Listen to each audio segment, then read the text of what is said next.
Hello student, মেডজেনে তোমাদের স্বাগত। আজকে আমরা নিট ফিজিক্সের জন্য প্রিভিয়াস ইয়ারের 5টা কোশ্চেন সম্বন্ধে আলোচনা করব। আমাদের এই PYQগুলো যে বেসিসে হবে সেগুলোর কনসেপ্টগুলো তোমাদের আশা করি নিট এক্সামে যে কোশ্চেনগুলো দেবে সেগুলো ক্লিয়ার করতে সহজ হবে। তো আজকের যে চ্যাপ্টারটা করব আমরা, সেটার নাম হচ্ছে নিউক্লিয়াস অ্যান্ড রেডিও অ্যাক্টিভিটি। তো চলো শুরু করা যাক। আজকের কোশ্চেন নাম্বার ওয়ান বলেছে দেখো, if the nuclear radius of aluminium is 3.6 Fermi, the approximate nuclear radius of copper in Fermi is. তো আমাদেরকে অ্যালুমিনিয়ামের রেডিয়াস বলে দিয়েছে, আমাদেরকে কপারের নিউক্লিয়ার রেডিয়াস বের করতে হবে। তো নিউক্লিয়ার রেডিয়াস বের করার নিয়ম হচ্ছে কি, আমাদেরকে বের করতে হবে কি নিউক্লিয়ার রেডিয়াস আর এন equal to R0 a to the power 1/3। Okay, তো আমরা যখন এইটা করব, এটার মানে হচ্ছে কি স্যার, কোনো যে আমাদেরকে অ্যাটমটা দিয়েছে সেই অ্যাটমের আমাদের অ্যাটমিক মাসের 1/3 করব Rn R0। তাহলে আমরা যদি অ্যালুমিনিয়ামের বের করি, আর অ্যালুমিনিয়াম ইকুয়াল টু আমরা লিখতে পারি R0 এ, এখানে কত হবে 27 টু দি পাওয়ার 1/3। আর কপারের কত হবে, আর কপারের হবে R0 কপারের কত 64 টু দি পাওয়ার 1/3। তাহলে এইভাবে আমরা বের করতে পারবো R copper divided by R aluminium. ঠিক আছে, তাহলে আমাদেরকে যদি এইভাবে আর কপারের তাহলে কত চলে আসবে 64 টু দি পাওয়ার 1/3, আর এদিকে চলে আসবে 27 two the power 1/3। So here is 4 and here is 3, 4/3। তাহলে আর কপারের কত হলো, আর কপারের হলো 4/3 ইন্টু আর অ্যালুমিনিয়ামের নিউক্লিয়ার রেডিয়াস। তাহলে এটার কত দেওয়া আছে 3.6 ফার্মি। তাহলে কত হলো 1.2, দ্যাট ইজ 4.8 ফার্মি। তাহলে কোন অপশনটা সঠিক, আমাদের সি অপশনটা। তাহলে এখানে কনসেপ্টের জন্য কোন ফর্মুলাটাকে মাথায় রাখবো, Rn equal to R0 into a to the power 1/3, এই কনসেপ্টটাকে মাথায় রাখবো। এরপরে দেখো আমাদের question number 2, if M A Z যেটাকে দিয়ে প্রকাশ করা হয়েছে, মানে এটা প্যারেন্ট নিউক্লিয়াস, এর মধ্যে MP and MN denoted the masses of the nucleus XAZ, proton and neutron respectively, in units of U। এখানে 1U is equal to বলে দিয়েছে 931.5 mega electron volt per C square, and bond energy represents its binding energy in mega electron form। then তো আমরা বলতে পারি binding energy equals two, আমরা বলতে পারি কি atomic mass of proton into mass of proton plus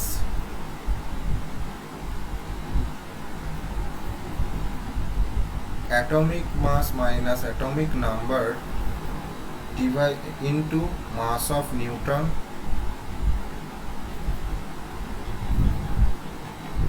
minus parent nucleus। parent nucleus টা কি দেওয়া আছে MAZ, এটা ইন্টু সি স্কোয়ার। তাহলে bond energy is equal to total mass of nuclear mass of proton, nuclear mass of neutron minus of parent নিউক্লিয়াসের mass divided into C square. C এখানে হচ্ছে light speed of light. Okay, তারপরে binding এনার্জিটা আমরা কি করে বের করব? তাহলে আমরা লিখতে পারি binding energy divided by c square equal to z into mp plus a minus z to mn minus of m az এটা লিখতে পারি। তাহলে দেখো প্রশ্নে যেভাবে দেওয়া হয়েছে m az ইকুয়াল টু লিখতে পারি আমরা কি z mp mass of proton a minus z into mn minus of be binding energy divided by c square। তাহলে আমাদেরকে এইভাবে মনে রাখতে হবে। এইটা কোন অপশনটা তাহলে মিলছে? দেখো আমাদের option C is the correct answer. তোমরা এগুলো যখন দেখছো তার আগে নিজে নিজে পজ করে করার চেষ্টা করবে নিজে থেকে। তাহলে আমাদের কনসেপ্ট হলো বাইন্ডিং এনার্জি ইকুয়ালস টু হচ্ছে atomic number of proton, atomic number into হচ্ছে mass of proton plus atomic mass minus atomic number into mass of neutron minus mass of parent nuclei. Third bracket দিয়ে এটা গোটাটা যদি C square দিয়ে গুণ করো, মানে এটা অনেকটা বোঝার চেষ্টা করো, অনেকটা E is equal to M C square. এই বোঝে এমটা কিসে? টোটাল নিউক্লিয়ার মাসটা আমরা বের করব, ঠিক আছে? সেটাকে প্রকাশ করব কিভাবে? এই ডিনোট করে, ঠিক আছে? এটাও এনার্জি, এটাও এনার্জি, সো আমরা এইভাবে লিখতে পারি। তাহলে option C is the correct answer. দেখো নেক্সট 3তে আমরা কি দেখছি? বলেছে radioactive material A has decay constant 8 lambda and material B has decay constant lambda. Initially they have same number of nuclei. That means both A or B N0 has same. N0 of A and N0 of B is same. Okay, after what time the ratio number of nuclei of material B to that A will be 1 by E? কোন সময়ের পরে A by B এর অনুপাতটা হবে 1 by E? তাহলে আমরা যে কনসেপ্টের ফর্মুলাটা আমরা এখানে ইউজ করব সেটা হচ্ছে n t সময় পরে অবশিষ্ট nucleus divide in equal to n0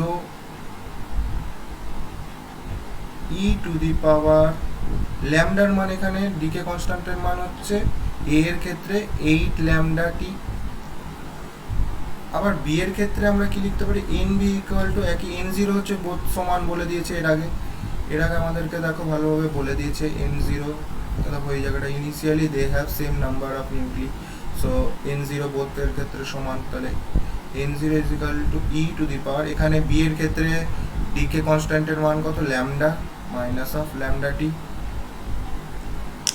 তাহলে আমরা বলতে পারি na by nb equal to is equal to e to the power minus 8 lambda T divided by e to the power minus of lambda T, যেটাকে আমরা যদি কেটে নিই তাহলে হবে e to the power minus 7 lambda T. দেখো na by nb এর অনুপাত দিয়ে দিয়েছে কত? 1 বাই e। তাহলে e to the power minus 7 lambda T সমান হচ্ছে e inverse is equal to লিখতে পারি e to the power minus 7 lambda T. তাহলে এইভাবে দুটোকে সমান করে লিখতে পারি 7 ল্যামডা টি ইকুয়াল টু হচ্ছে 1। তাহলে t ইজ ইকুয়াল টু হয়ে যাবে 1 by 7 lambda. That is answer which is option A. Option A is your answer. আশা করি তোমরা বুঝতে পেরেছো। তাহলে কনসেপ্ট কি হবে? আমাদের ফর্মুলাটা হবে Na after t time the remaining nucleus, okay, Na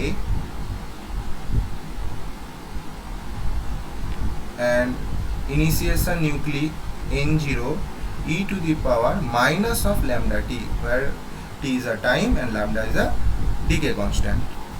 এই ফর্মুলাটা আমাদের এখানটায় কাজে লেগেছে, তাহলে এটাও আমাদেরকে মাথায় রেখে যেতে হবে। পরবর্তী নেক্সট কোশ্চেন নাম্বার 4। দেখো এখানে কি বলেছে, the binding energy per nucleon of lithium and helium nuclei are 5.60 mega electron volt and 7.06 mega electron volt respectively in the nuclear reaction lithium plus hydrogen equal to helium plus Q. The value energy Q released is, তাহলে আমাদেরকে কি বের করতে হবে, আমাদেরকে energy যেটা বেরিয়েছে সেই কিউ এর মানটা বের করতে হবে। তো প্রথমে আমরা প্রত্যেকটা অ্যাটমের আমরা বাইন্ডিং এনার্জি বের করব। সো বাইন্ডিং এনার্জি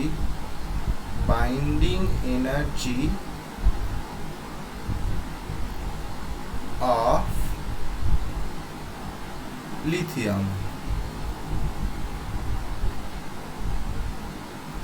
কি করব, তার অ্যাটমিক মাস, লিথিয়ামের যেটা হচ্ছে অ্যাটমিক মাস, তার সঙ্গে আমরা গুণ করব তার যেটা বাইন্ডিং এনার্জি।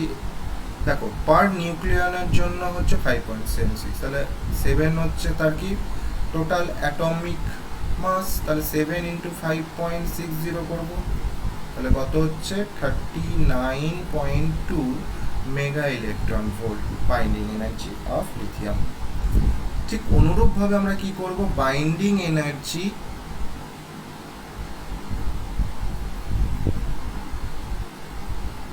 অফ হিলিয়াম, হিলিয়ামের অ্যাটমিক মাস কত স্যার 4, তার সঙ্গে কত গুণ করব, টোটাল যদি বের করতে হয়, দেখো পার নিউক্লিয়নে বলেছে 7.06, তাহলে তার সঙ্গে 7.06 গুণ করে দেবো, সহজ, খুবই সহজ ব্যাপার। তাহলে এটা কত হয়ে যাবে 28.24 মেগা ইলেকট্রন ভোল্ট। এরপরে রিয়াকশনটা আমরা লিখব। রিয়াকশনটা কি দিয়েছে স্যার, রিয়াকশনটা দিয়েছে আমাদেরকে লিথিয়াম প্লাস হাইড্রোজেন, এরা রিয়াকট্যান্টগুলো রিয়াকশন করে কি তৈরি করে, হিলিয়াম 4 মানে 2 মোলস অফ হিলিয়াম তৈরি করে। প্রোডাক্ট কি তৈরি হচ্ছে 2 মোলস অফ হিলিয়াম প্লাস হচ্ছে আমাদের এনার্জি। তাহলে আমরা বাইন্ডিং এনার্জির সূত্র টোটালে আমরা কিভাবে লিখতে পারি, এখানে দেখো এখানে যে এনার্জিটা বেরাচ্ছে সেই এনার্জিটা আমরা কিভাবে বের করতে পারি, যে আমাদের বাইন্ডিং এনার্জি প্রোডাক্ট থেকে, বাইন্ডিং এনার্জি যে প্রোডাক্ট যেগুলো তৈরি হয়েছে সেটা থেকে যদি বাইন্ডিং এনার্জি অফ রিয়াক্ট্যান্ট বা যেগুলো হচ্ছে বিক্রিয়ক পদার্থ তাদের যদি বাইন্ডিং এনার্জি বিয়োগ করে দিই, তাহলে আমরা এনার্জির মানটা পেয়ে যাব। তাহলে এনার্জির মান কি করে বের করব, binding energy of product minus of binding energy of reactant,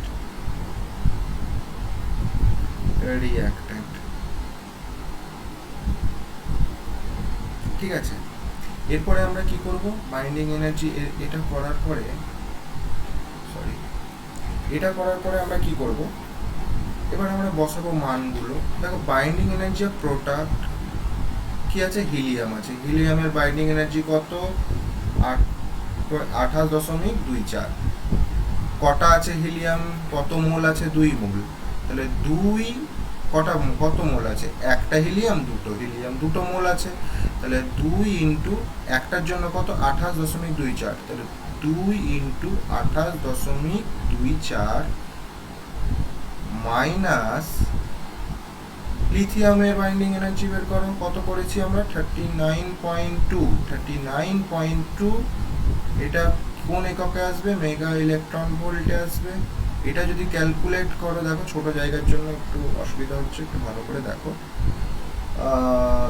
এটাকে তুমি যদি ক্যালকুলেট করো এটা আসবে মোটামুটি 17.28 মেগা ইলেকট্রন ভোল্ট, যেটা হচ্ছে ডি8টা, ঠিক আছে, কাছাকাছি হচ্ছে বি 17.28 মেগা ইলেকট্রন ভোল্ট, 17.3 আশা করি তোমরা বুঝতে পেরেছো কনসেপ্টটা কি। এনার্জি বের করতে হলে প্রথমে বাইন্ডিং এনার্জি, যদি পার নিউক্লিয়ান বলে তাহলে তার অ্যাটমিক মাস দ্বারা গুণ করব, তাহলে বাইন্ডিং এনার্জি গোটা অ্যাটমটার পেয়ে যাব, ঠিক আছে। গোটা অ্যাটমটা বের করতে হলে তার অ্যাটমিক মাস দিয়ে গুণ করব, যদি পার নিউক্লিয়ান বাইন্ডিং এনার্জি বলে দেয়। তারপরে কি করব, এনার্জি বের করতে গেলে কি বের করব, binding energy of product minus binding energy of reactant, ঠিক আছে। আশা করি তোমরা কোশ্চেন 4টা রপ্ত করতে পেরেছো এবং এর ভেতরের কনসেপ্টটাকে আয়ত্তে আনতে পেরেছো। এরপরে দেখো পরেরটা হচ্ছে একদম সোজা। বলেছে when uranium isotope U-23592 is bombarded with a neutron, it generated thorium-3689 and 3 neutrons,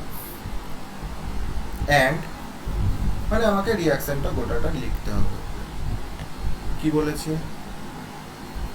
U-23592 A reaction, একে ফিউজ করা হলো, কার সঙ্গে ধাক্কা খাওয়ানো হলো নিউক্লিয়ার, এটা কি হবে, ফিশন হবে, ফিশন 0N1 নিউটন দিয়ে ধাক্কা হবে। তাহলে এটা ভেঙে গিয়ে কি তৈরি করবে স্যার, প্রথমে বলেছে কত,